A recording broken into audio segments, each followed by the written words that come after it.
کسی مزار پر چادر یا دیگ چڑھانے کی منت مانی ہے تو کیا اس کا بھی پورا کرنا واجب ہے؟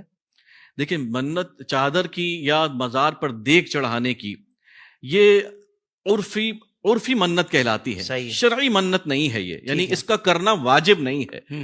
کر لے تو بہتر ہے، لیکن نہ کرے تو گناہ گار۔ اور پھر یہ بھی ضروری نہیں ہے کہ مزار پر جا کر ہی آپ نے یہ کام کرنے ہیں۔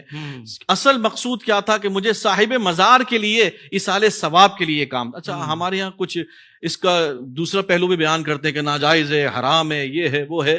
تو ناجائز کیسے ہے؟ ہم تو کسی صاحب مزار کے ایصال ثواب کے لیے کر رہے ہیں کہ میں اس کے ایصال ثواب کے لیے دیگے کھلانا چاہتا ہوں۔ تو آپ وہاں کریں یا یہاں کریں، یہ عرفی منت ہے، نہ بھی کریں تو آپ پر گناہ گار نہیں ہوں گے، کر لیں تو بہتر ہے۔ لیکن مزار پر چادر کے متعلق یہ ذرا میں اس پر تھوڑا سا کلام کرنا چاہوں گا کہ اعلیٰ حضرت علیہ الرحمہ فرماتے ہیں کہ ایک مزار پر ایک چادر موجود ہے، ہنوز باقی ہے، تو پھر دوسری چادر اس پر چڑھانا فضول ہے۔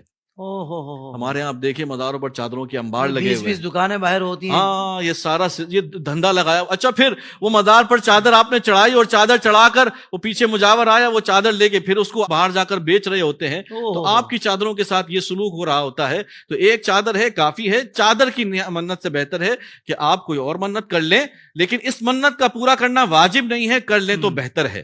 واجب انہی منتوں کا ہے جو میں نے آپ کو بتائی، نماز ہے، روزہ ہے، حج ہے، دیگر ہے، صدقہ زکوٰۃ ہے، وہ واجب ہے، وہ آپ کو کرنی ہوگی۔ یعنی صاحب مزار سے عقیدت کا اظہار ضرور کرے، مگر اس کی ڈائریکشن درست کرے، ڈائریکشن درست کرے۔ جو چیز کام میں ہی نہیں آنی اور جس کا غلط استعمال بھی چادروں کا وہ کر رہے ہوتے ہیں، اس طرح بیچ رہے ہوتے ہیں دوبارہ، تو پھر ہم وہ کام ہی کیوں، اس کو کیوں فروغ دیں اس کام کو؟ اچھا، پھر میں عرض کروں کہ صرف چادر ہی نہیں، وہ تالے باندھنے کی منتیں، دھاگے باندھنے کی منتیں، اور نہ جانے وہاں پر کیا کچھ نہیں ہو رہا۔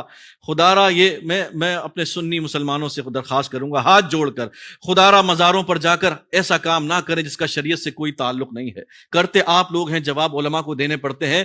اور اس کا اگر آپ اعلیٰ حضرت کی تعلیمات دیکھیں تو اعلیٰ حضرت نے کیا تعلیمات ارشاد فرمائی ہیں کہ جب صاحب مزار کے بارگاہ میں حاضر ہو تو آپ پائنتی کی جانب سے جائیں اور 4 ہاتھ کے فاصلے پر کھڑے رہے، اور وہیں کھڑے رہ کر سلام عرض کی دعا پڑھی، جو کچھ پڑھنا پڑھایا، اور پھر آپ سر کی جانب سے نکل گئے۔ نہ آپ کو وہاں چمٹنے کا حکم ہے، نہ آپ کو وہاں بوسے دینے کا حکم ہے، نہ آپ کو وہاں جھولے لٹکانے کا حکم ہے، نہ وہاں دھاگے باندھنے کا حکم ہے۔ ایسا کوئی حکم نہیں ہے۔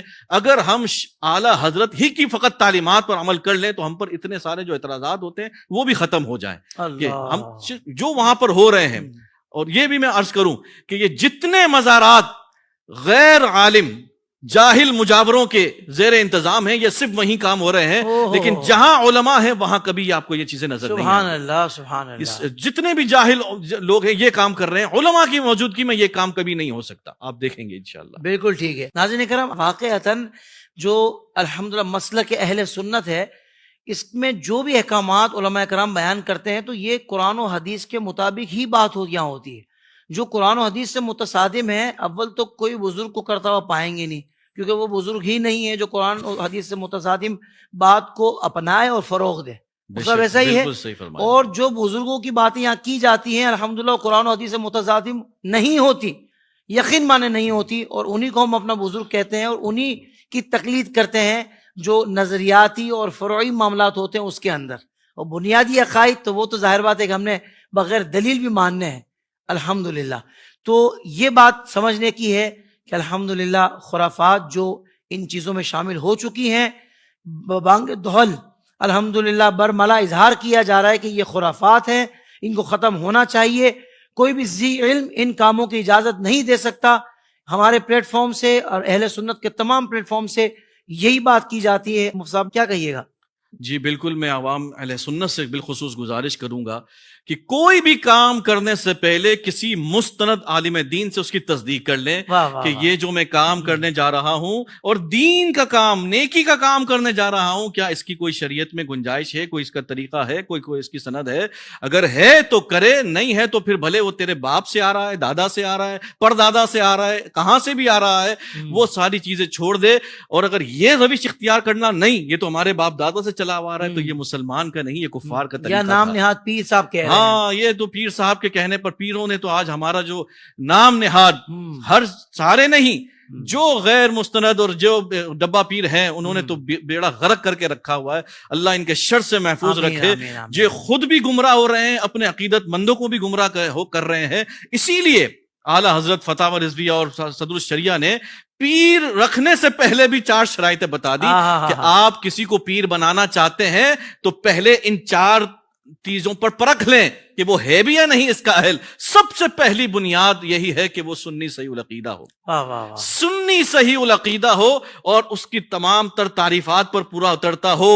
صرف یہی نہیں کہ وہ سنی کہتا ہو اپنے آپ کو, اس کی ضروریات کے مطابق. اور پھر دوسرا یہ کہ سنی ہونے کے ساتھ اتنا علم بھی رکھتا ہو کہ وہ اپنی ضرورت کے مسائل کتب دینیہ سے نکال سکتا ہو. عقیدہ صحیح ہے لیکن خود کچھ علم نہیں ہے تو خود جب مسئلہ پوچھا جائے گا تو الٹا سیدھا مسئلہ بتائے گا اور خود بھی گمراہ ہوگا, اپنی عوام کو بھی گمراہ کرے گا.